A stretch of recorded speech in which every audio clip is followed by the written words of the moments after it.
19 days left. Everybody's gonna be playing the game from 19 days. Wait, that makes no sense. But today I thought I would do something different, you know, instead of just going around and talking about something from the past, like Ellie's story from the first game, or Joel's story, or Abby, or anything like that. Today I'm like, you know what, let's talk about some good stuff from the game. So today's video is specifically focused on the good side of The Last of Us Part 2, the gameplay, because you all know they impressed me with the gameplay, and shout out to that one PS Vita owner that Ellie killed, rest in peace. So this article, Twinfinite, it actually got my attention, and I was like, you know what, let's check it out. They said that 11 fast facts you need to know about The Last of Us Part 2. Since we're 19 days away, we finally entered the less than 20 days mark. I thought, you know what, let's take a look at everything we know so far about the gameplay. This is mostly about the gameplay section of the game, what we know so far and everything that has been revealed through state of play, gameplay trailer, story trailer, everything. So you know what, let's begin. The first one is, of course, horses will play a much bigger role in the game. The first game only featured a couple of proper horse segments in the fall and winter chapters, which were also mainly used to get from one point to another in a linear fashion. With Part 2, however, horses will be a lot more involved in the gameplay. It's still a linear experience, but with larger areas available for exploration. Horses become an important mode of transport and could even be used to escape enemy encounters. We've seen that in the prologue that was leaked, then in the story trailer, then in the new trailer. Both Ellie and Joel can use horses during the gameplay. I don't know if we're gonna play, spoilers alert, I don't know if we're gonna see Abby during the horse segment or any horse. The horse will be riding on, okay, you know what, it's getting somewhere else, it's going somewhere else, I don't know where I'm going. But second point is, you can climb walls and use ropes to get around. There were little ledges you can climb over in the first game, and The Last of Us Part 2 is taking it to another level. Climbing ropes are a new gameplay mechanic added to the sequel, and they add a whole new layer of thought when it comes to exploring environments. So we saw the Uncharted type gameplay that they showed. My initial reaction was, what is this, Tomb Raider or something? But no, it is actually kind of cool that they adding that and expanding on the first game's gameplay even more, so we can have ropes and jumping around here and there. I hope it's more mainly choices, that if you don't want to use this part, you don't have to, you can use the other part of exploration. That would be cool, but either way, ropes are a thing now. Number third is, there are boats. Boats, speaking of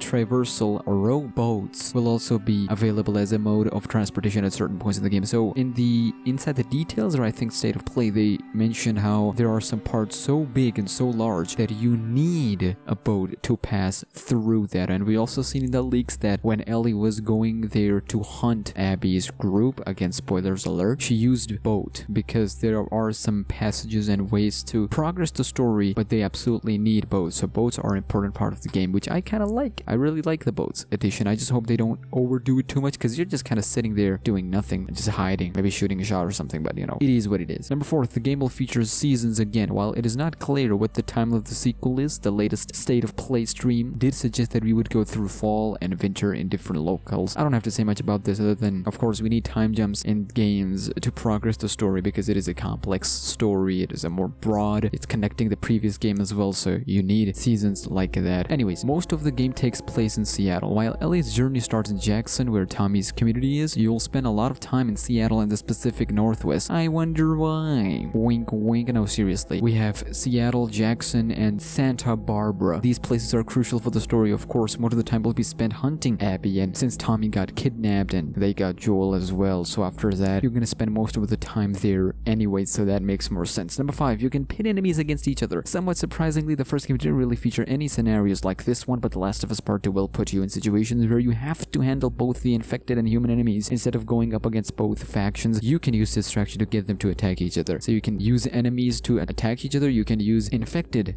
to attack the enemies, and you can use both humans to attack the infected, or you can use infected to attack both humans. Either way, that is actually a really cool installation to the franchise. However, it should have been added a long time ago. It should have been in the first game, but I'm glad they added that. It makes the game more interesting. If I want to be more aggressive, I can join in the party. We can have a 4-way, and humans versus infected versus humans, like my group. You get the point. 4-way didn't sound right, but you know what, we'll just move on. The Seraphs are the main religious cult you'll be fighting. We got a glimpse of them in one of the earlier trailers, but we finally have a name for the group of human enemies Ellie will be fighting in the game, known as the Seraphites, or the Scars. This is a group of religious zealots that's out to kill Ellie. I don't think that's the plot of the game so far, because what we do know, the religious cult was after Abby first, later they went after Dina, and then Ellie jumped in, and now there's a three-way going around with Abby's group and then these other religious group, and then you have Ellie's group. But either way, I'm not gonna say much about the religious group. It's a bit confusing out here. Number 8, the infected have evolved. The Shambler is a brand new type of infected enemy introduced in The Last of Us Part 2. Looks a lot like a blotter, but is well equipped with even more armor. There is one more that they haven't showed that they said is the most scary one and the whole stuff, but either way, the infected have evolved, and I really hope that we see more of them. We see explanation as to why they are whatever they are, how do people transform into that, you know, a little side of more details. Number 9, you'll have to kill dogs. Human enemies will be accompanied by guard dogs, which can sniff out your scent and even find you when you're in hiding. That's actually a cool mechanic of sniffing. Dogs can sniff you and lead their owners to you directly if you stay in one spot too long. If you keep moving, then you can be fine. But killing dogs, they said it's not mandatory because it sparked a little controversy in the mainstream media. They tried to swoop the controversy from the leaks to dogs. It didn't work. It didn't stand long. It didn't work long enough. So it's a cool addition of the sniff, the dogs leading their owners towards you, but it's gonna make gameplay a bit more interesting in my personal opinion. I will say all of these were actually necessary to add into gameplay because it can hold. The story alone, sure, a lot of people are gonna play it either way, but for people who have seen the leaks, most of them may still end up playing because of the gameplay. Like, you know, I'm still giving story a chance either way. I'm disappointed with the story, but I'm still giving it a chance. But gameplay is where most at. Like, if the story was altogether bullcrap, I would still play because of the gameplay. Anyways, number 10, you can reestablish stealth even after being spotted. Whether this actually works as intended remains to be seen, but if it does, this would be a massive improvement over the first game where all the enemies seemed to share a hive mind once you were spotted and could immediately converge to your location without fail. This is a problem for the grounded playthrough, and I really hope they improve the AI for people who want to play on a bit high difficulty. You know, each AI should not be interacted